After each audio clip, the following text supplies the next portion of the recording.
嘿，歡迎來到少主離的魔玩頻道。今天我們來玩 HP01的這一款放大版的敞篷橫炮。說起這個模具的底子啊，相比於老玩具的橫炮來說，首先武器全部能一體收納，這一點是做得非常棒的。而且變形完成以後，車頂的這些密縫線啊，並沒有特別的累贅。最關鍵的還是敞篷橫炮還能把這裡邊的內構細節都展示出來，這些做的都是原模具上邊設計比較厲害的地方啊。HP 這一回的放大版在原先很不錯的基礎之上，首先补漆的這一塊做的全身閃閃發光，而且加入了一些合金的材質啊，讓这款的質感也是再一次的提升。車型的長度來到了17公分還多一些，這樣子差不多就相當於原先的聯盟級的尺寸了。推車滾動也是比較絲滑的，虽然是塑料的轮毂，但是裡邊的刻畫細節、剎車盤这些地方倒是做出来了，非常漂亮。唯一在车型稍微欠缺的就是灰色的座椅零件上边有一些水纹，其他方面啊，模具的精度了、用料材质啊都是没啥問題的，缝隙对得很準，而且料子的柔韌性也可以啊，並不是那種特別容易掰壞的。全身亮閃閃的這個漆面效果做的是真漂亮。我們變形第一步，首先先把車門上面的2個刀卸下來，跟原版一樣，在大腿和肩膀位置有2個卡扣，掰開的同時，把這一塊的3叉連接給它揪開，稍微往外撇一點，然後往出拉就可以卸下來了。接着打開車窗側面這一塊的密合縫隙，裡邊有卡扣，打鬆。車尾燈這一塊的縫隙線裡邊有卡扣，撥着邊緣的縫隙摳開。因為有上漆面啊，所以這些卡扣還是挺緊的。打開，然後整個把這一塊拖一下，拉開。好，雙關節把後邊的尾部托起來，這一塊就可以先折疊進去，然後我們旋轉個180度，把它翹起來，騰出更多的空間。側面的輪子這一條手臂位置，我們打開裡邊的插扣，它手背的位置連接的是武器側面的長條卡扣，然後再把這個插樁拔下來，槍就給它卸掉。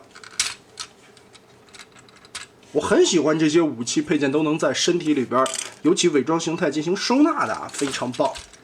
然後肩膀雙關節擼起來，和原版改動的地方就來了。它在這個空間裡邊加了一個合金的片兒，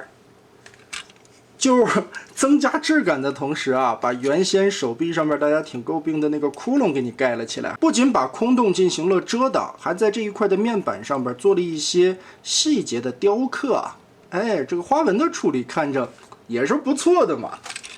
好，通過球形關節，我們把肩膀調整到位置，就可以把這一塊胸甲扣下來。車尾燈的這2塊根據雙關節調整，把胸口往中間居中隆起，頂一下這邊緣，翻起來小鈎子。側面的車門通過球形關節旋轉貼放下來，下半盤也就是車頭的變形，側面這裡輪子上方依舊拆開這2片裡邊的卡扣，因為上了漆了，這一塊的扣子會很緊，而且肯定會不同程度的有一些磨損，在插扣的位置上其實是避免不了的。接着我們把這一塊轉過來個180度，再把這一塊的位置卡扣給它打開，插的還是挺緊的，拉鬆。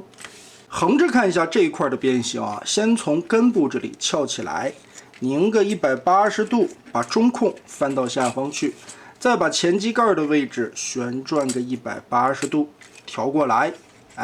這一層的背包我們先壓好，尾翼放下來之後翻折上去，把這個邊兒再鎖下來。這裡有一個小的掛鈎，剛才我們翻起的位置勾在這兒。腿部現在是這種短腿的模式啊，側面這裡有2個輪子。其實如果邁克爾貝曾經如果知道這個橫炮變形結構能成這樣的話，怎麼也得來一個輪椅的形態，是吧？但是這一塊的腿部壓縮空間做得非常的好啊，還能把腿部進行第2次的延長。第1段折出來，第2段把這一塊再左右分過來。注意這裡有一個凹槽，我們要把這兒插進去，再扣合。而且這一回的 HP 版在後邊這裡增加了一個合金的液壓支撐柱，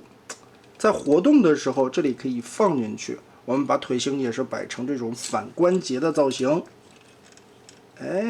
這一塊裡邊的塗裝細節和合金結構做的其實挺漂亮的，機械質感做的非常棒。可問題又来了，輪子做成了角的造型，样子来說更好看了，可站立的支撑稳定性不靠譜呀。所以呢，这回给你加了一個透明支架，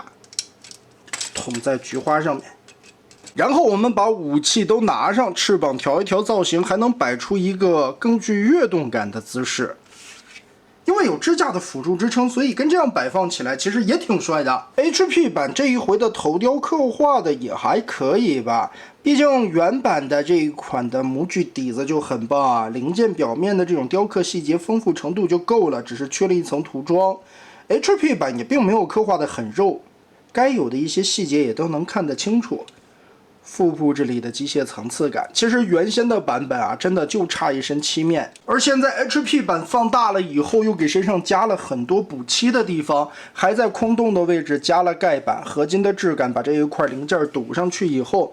那整个的人形看起来處理完成就更帥了，真好看啊！閃閃發光的一身銀漆。非常的有航炮的那種高級感，再有車尾燈的2塊紅色，也不是光塗裝上去的，是嵌了2塊透明的紅色零件，所以這一次的橫炮，哇，這個我覺得還是可以的，尤其價格不貴，放大以後的身高到頭頂也在17公分左右，擺在你櫃子裡邊 MPM 的收藏中，其實也能混在一起配一個比例，衝個角色。大家覺得這一次 HP 的橫炮做的如何呢？歡迎在評論和彈幕留下你的觀點。這一期咱們就玩到這兒吧。